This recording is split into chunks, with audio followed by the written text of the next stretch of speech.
मुंशी प्रेमचंद की कहानी नमक का दारोगा। जब नमक का नया विभाग बना और ईश्वर प्रदत्त वस्तु के व्यवहार करने का निषेध हो गया तो लोग चोरी छिपे इसका व्यापार करने लगे। अनेक प्रकार के छल प्रपंचों का सूत्रपात हुआ। कोई घूस से काम निकालता था, कोई चालाकी से। अधिकारियों के पौ 12 थे। पटवारियों का सर्वसम्मानित पद छोड़ छोड़ कर लोग इस विभाग की बरकंदाजी करते थे। दरोगा पद के लिए तो वकीलों का भी जी ललचाता था। यह वह समय था जब अंग्रेजी शिक्षा और ईसाई मत को लोग एक ही वस्तु समझते थे। फारसी का प्राबल्य था। प्रेम की कथाएं और श्रृंगार रस के काव्य पढ़कर फारसी दां लोग सर्वोच्च पदों पर नियुक्त हो जाया करते थे। मुंशी बंसीधर भी जुलेखा की विरह कथा समाप्त करके मजनू और फरहाद के प्रेम वृत्तांत को नल और नील की लड़ाई और अमेरिका के आविष्कार से अधिक महत्व की बातें समझते हुए रोजगार की खोज में निकले। उनके पिता एक अनुभवी पुरुष थे। समझाने लगे, बेटा घर की दुर्दशा देख रहे हो, ऋण से दबे हुए हैं। लड़कियां हैं वो घास फूस की तरह बढ़ती चली जाती हैं। मैं कगारे का वृक्ष हो रहा हूँ, न मालूम कब गिर पड़ूं। अब तुम ही घर के मालिक मुख्तार हो। नौकरी में ओहदे की ओर ध्यान मत देना, यह तो पीर का मजार है। निगाह चढ़ावे और चादर पर रखनी चाहिए। ऐसा काम ढूंढना जहाँ कुछ ऊपरी आय हो। मासिक वेतन तो पूर्णमासी का चांद है जो एक दिन दिखाई देता है और घटते घटते लुप्त हो जाता है। ऊपरी आय बहता हुआ स्रोत है जिससे सदैव प्यास बुझती है। वेतन मनुष्य देता है, इसी से उसमें वृद्धि नहीं होती। ऊपरी आमदनी ईश्वर देता है, इसी से इसकी बरकत होती है। तुम स्वयं विद्वान हो, तुम्हें क्या समझाऊं। इस विषय में विवेक की बड़ी आवश्यकता है। मनुष्य को देखो, उसकी आवश्यकता को देखो और अवसर देखो। उसके उपरांत जो उचित समझो करो। गरज वाले आदमी के साथ कठोरता करने में लाभ ही लाभ है, लेकिन बेगरज को दांव पर पाना जरा कठिन है। इन बातों को निगाह में बांध लो, ये मेरी जन्म भर की कमाई है। इस उपदेश के बाद पिताजी ने आशीर्वाद दिया। बंसीधर आज्ञाकारी पुत्र थे। ये बातें ध्यान से सुनी और तब घर से चल खड़े हुए।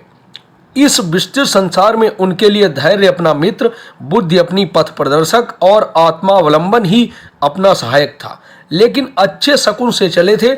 जाते ही जाते नमक विभाग के दरोगा पद पर प्रतिष्ठित हो गए। वेतन अच्छा और ऊपरी आय का ठिकाना ही न था। वृद्ध मुंशी जी को सुख संवाद मिला तो फूले न समाये। महाजन कुछ नरम पड़े। कलवार की आशालता लहर लाई। पड़ोसियों के हृदय में सूल उठने लगे। जाड़े के दिन थे और रात का समय। नमक के सिपाही चौकीदार नशे में मस्त थे। मुंशी बंसीधर को यहाँ आए अभी 6 महीनों से अधिक न हुए थे, लेकिन इस थोड़े समय में ही उन्होंने अपनी कार्यकुशलता और उत्तम आचार से अफसरों को मोहित कर लिया था। अफसर लोग उन पर बहुत विश्वास करने लगे।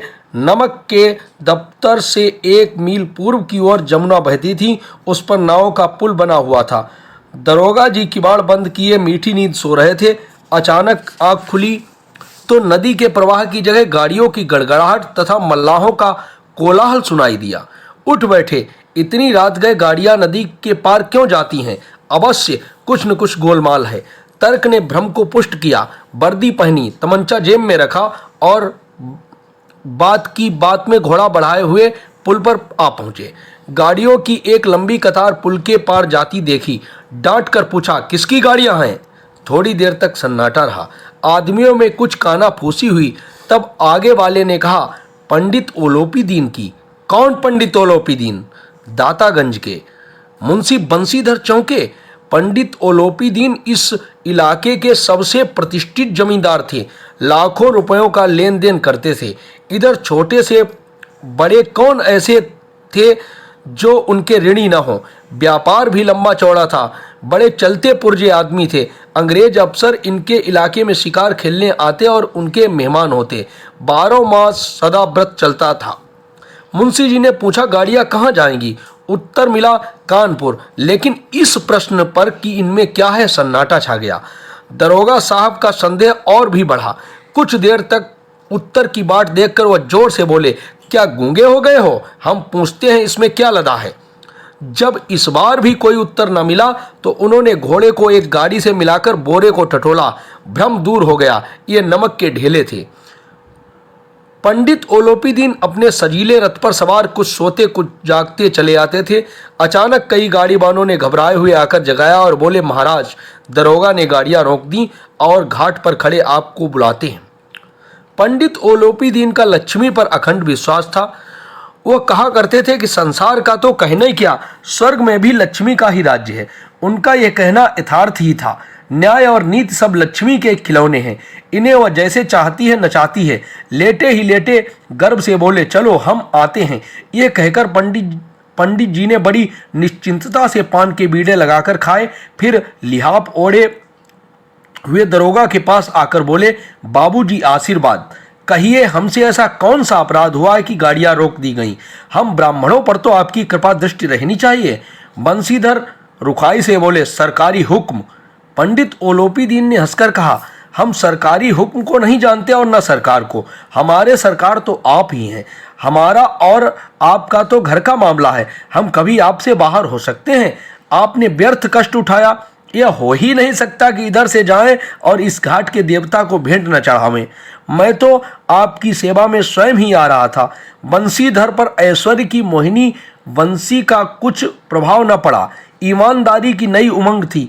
कड़क कर बोले, हम उन नमक हरामों में नहीं हैं जो कौड़ियों पर ईमान बेचते हैं। आप इस समय हिरासत में हैं। आपका कायदे के अनुसार चालान होगा। बस मुझे अधिक बातों की फुर्सत नहीं है। जमादार बदलू सिंह, तुम इन्हें हिरासत में ले चलो, मैं हुक्म देता हूं। पंडित ओलोपीदीन स्तंभित हो गए। गाड़ीवानों में हलचल मच गई। पंडित जी के जीवन में कदाचित यह पहला ही अवसर था कि पंडित को ऐसी कठोर बातें सुननी पड़ी। बदलू सिंह आगे बढ़ा, किंतु रोब के मारे यह साहस न हुआ कि उनका हाथ पकड़ सके। पंडित जी ने धर्म को धन का एक ऐसा निरादर करते कभी न देखा था। विचार किया, ये अभी उद्दंड लड़का है, माया मोह के जाल में अभी नहीं पड़ा, अल्लड़ है, झिझकता है। बहुत दीन भाव से बोले, बाबू साहब ऐसा न कीजिए, हम मिट जाएंगे। हम किसी तरह आपसे बाहर थोड़े ही हैं। बंसीधर ने कठोर स्वर में कहा, हम ऐसी बातें नहीं सुनना चाहते। ओलोपीदीन ने जिस सहारे को चट्टान समझ रखा था वह पैरों के नीचे खिसकता हुआ मालूम हुआ। स्वाभिमान और धन ऐश्वर्य की कड़ी चोट लगी, किंतु अभी तक धन की सांख्यिक शक्ति का पूरा भरोसा था। अपने मुख्तार से बोले, लाला जी 1000 के नोट बाबू साहब को भेंट करो। आप इस समय भूखे सिंह हो रहे हैं। बंसीधर ने गर्म होकर कहा, 1000 नहीं, 1,00,000 भी मुझे सच्चे मार्ग से नहीं हटा सकते। धर्म की इस बुद्धिहीन दृढ़ता और देव दुर्लभ त्याग पर मन बहुत झुंझलाया। अब दोनों शक्तियों में संग्राम होने लगा। धन ने उछल उछल कर आक्रमण करने शुरू किए। 1 से 5, 5 से 10, 10 से 15 और 15 से 20,000 तक नौबत पहुंची, किंतु धर्म अलौकिक वीरता के साथ इस बहुसंख्यक सेना के सम्मुख अकेला पर्वत की भांति अटल अविचलित खड़ा था। ओलोपीदीन निराश होकर बोले, अब इससे अधिक मेरा साहस नहीं, आगे आपको अधिकार है। बंसीधर ने अपने जमादार को ललकारा। बदलू सिंह मन में दरोगा जी को गालियां देता हुआ पंडित ओलोपीदीन की ओर बढ़ा। पंडित जी घबराकर 2-3 कदम पीछे हट गए। अत्यंत दीनता से बोले, बाबू साहब ईश्वर के लिए मुझ पर दया कीजिए, मैं 25,000 पर निपटारा करने को तैयार हूं।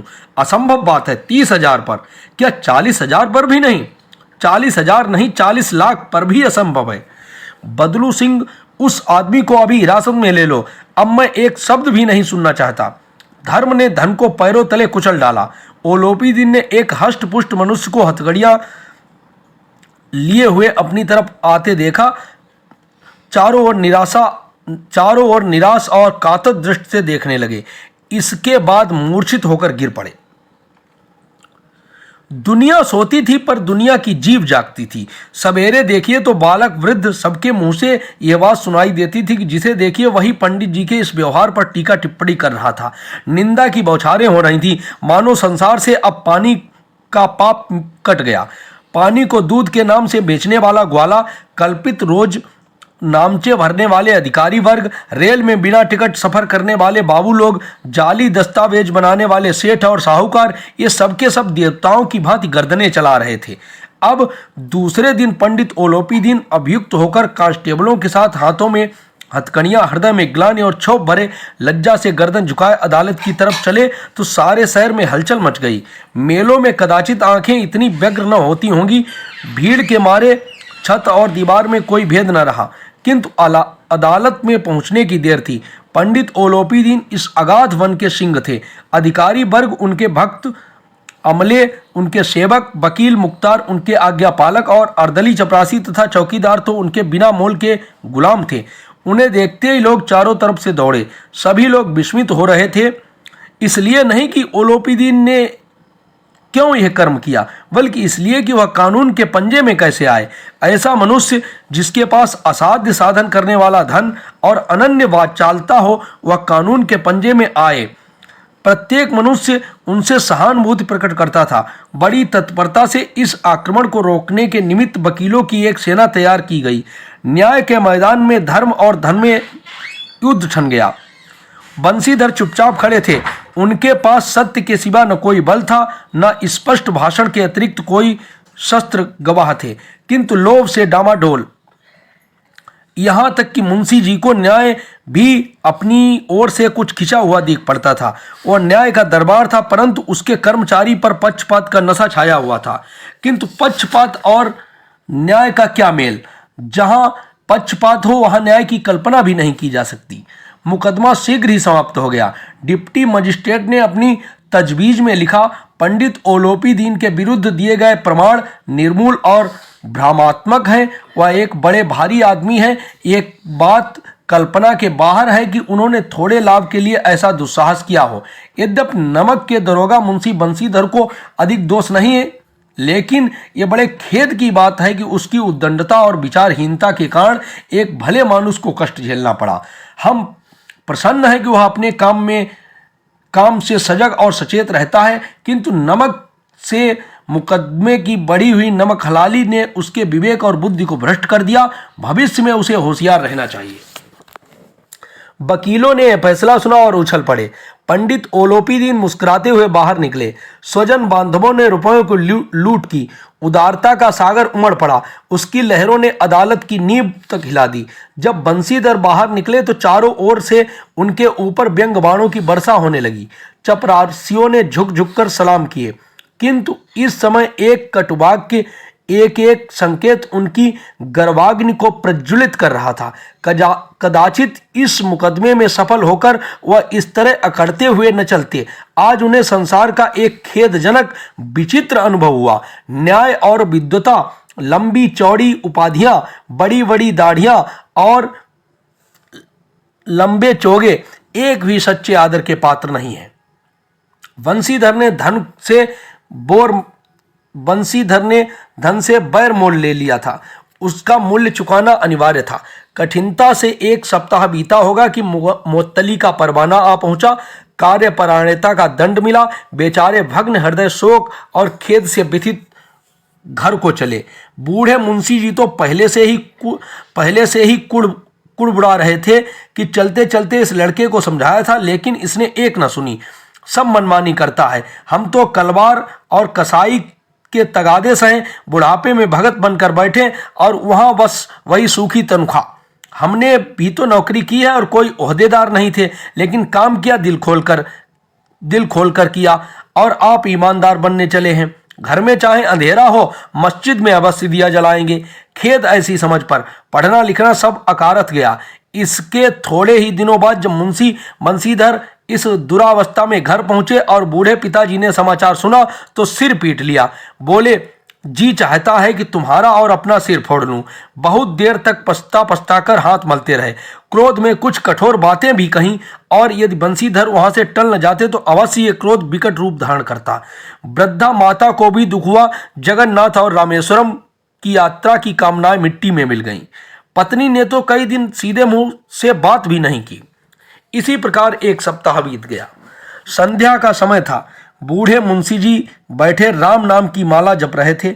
इसी समय उनके द्वार पर सजा हुआ रथ आकर रुका। हरे और गुलाबी पर्दे, पछैये बैलों की जोड़ी, उनकी गर्दनों में नीले धागे, सींगे पीतल से जड़ी हुई, कई नौकर लाठियां कंधों पर रखे साथ थे। मुंशी जी अगवानी को दौड़े।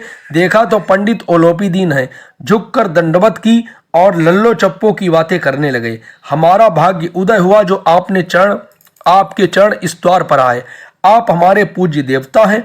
आपको कौन सा मुंह दिखावे, मुंह में तो कालिख लगी हुई है, किंतु क्या करें, लड़का अभागा कपूत है, नहीं तो आपसे क्यों मुंह छिपाना पड़ता। ईश्वर निसंतान चाहे रखे पर ऐसी संतान न दे। ओलोपी दीन ने कहा, नहीं भाई साहब, ऐसा न कहिए। मुंशी जी ने चकित होकर कहा, ऐसी संतान को और क्या कहूं। ओलोपी दीन ने वात्सल्यपूर्ण स्वर में कहा, कुल तिलक और पुरुषों की कीर्ति उज्जवल करने वाले संसार में ऐसे कितने धर्मपरायण मनुष्य हैं जो धर्म पर अपना सब कुछ अर्पण कर सके। पंडित ओलोपी दीन ने बंशीधर से कहा, दरोगा जी, इसे खुशामद न समझिए। खुशामद करने के लिए मुझे इतना कष्ट उठाने की जरूरत न थी।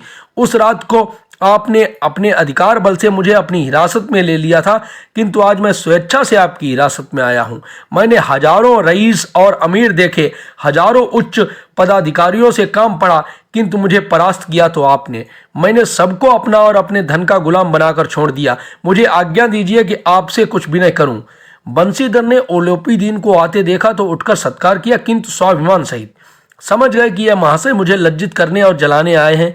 क्षमा प्रार्थना की चेष्टा नहीं की, वरन उन्हें अपने पिता की यह ठकुर सुहाती की बात असहाय सी प्रतीत हुई और पंडित जी की बातें सुनी तो मन का मैल मिट गया। पंडित जी की ओर उड़ती हुई दृष्टि से देखा, सद्भाव झलक रहा था। गर्भ ने अब लज्जा के सामने सिर झुका दिया। शर्माते हुए बोले, यह आपकी उदारता है जो ऐसा कहते हैं। मुझसे जो कुछ अविनय हुई है उसे क्षमा कीजिए। मैं धर्म की बेड़ी में जकड़ा हुआ था, नहीं तो वैसे मैं आपका दास हूं। जो आज्ञा होगी वो मेरे सिर माथे पर। ओलोपी दीन ने विनीत भाव से कहा, नदी तट पर आपने मेरी प्रार्थना नहीं स्वीकार की थी, किंतु आज स्वीकार करनी पड़ेगी। बंशीधर बोले, मैं किस योग्य हूं, किंतु जो कुछ सेवा मुझसे हो सकती है उसमें त्रुटि न होगी। ओलोपी दीन ने एक स्टाम्प लगा हुआ पत्र निकाला और उसे बंशीधर के सामने रखकर बोले, पद को स्वीकार कीजिए और अपने हस्ताक्षर कर दीजिए। मैं ब्राह्मण हूं, जब तक यह सवाल पूरा न कीजिएगा द्वार से न हटूंगा। मुंशी बंशीधर ने उस कागज को पढ़ा तो कृतज्ञता से आंखों में आंसू भर आए। पंडित ओलोपी दीन ने उनको अपनी सारी जायदाद का स्थायी मैनेजर नियुक्त किया था। 6000 वार्षिक वेतन के अतिरिक्त रोजाना खर्च अलग, सवारी के लिए घोड़ा, रहने को बंगला, नौकर चाकर मुफ्त। कंपित स्वर में बोले, पंडित जी, मुझ में इतनी सामर्थ्य नहीं है कि आपकी उदारता की प्रशंसा कर सकूं, किंतु ऐसे उच्च पद के योग्य नहीं हूं। ओलोपी दीन हंसकर बोले, मुझे इस समय एक अयोग्य मनुष्य की ही जरूरत है। बंशीधर ने गंभीर भाव से कहा, यो मैं आपका दास हूं। आप जैसे कीर्तिवान सज्जन पुरुष की सेवा करना मेरे लिए सौभाग्य की बात है, किंतु मुझमें न विद्या है, न बुद्धि, न वह स्वभाव जो इन त्रुटियों की पूर्ति कर देता है। ऐसे महान कार्य के लिए एक बड़े मर्मज्ञ अनुभवी मनुष्य की जरूरत है। ओलोपी दीन ने कलमदान से कलम निकाली और उसे बंशीधर के हाथ में देकर बोले, न मुझे विद्वता की चाह है, न अनुभव की, न मर्मज्ञता की, न कार्यकुशलता की। इन गुणों के महत्व का परिचय खूब पा चुका हूं। अब सौभाग्य और सुअवसर ने मुझे वह मोती दे दिया है जिसके सामने योग्यता और विद्वता की चमक फीकी पड़ जाती है। ये कलम लीजिए, अधिक सोच विचार न कीजिए, दस्तखत कर दीजिए। परमात्मा से यही प्रार्थना है कि वह आपको सदैव वही नदी के किनारे वाला उद्दंड कठोर परंतु धर्मनिष्ठ दरोगा बनाए रखे। बंशीधर की आंखें डबडबाईं। हृदय के संकुचित पात्र में इतना एहसान न समा सका। एक बार पंडित जी की ओर भक्ति और श्रद्धा की दृष्टि से देखा और कांपते हुए हाथ से मैनेजरी के कागज पर हस्ताक्षर कर दिए। ओलोपी दीन ने प्रफुल्लित होकर उन्हें गले लगा लिया। समाप्त।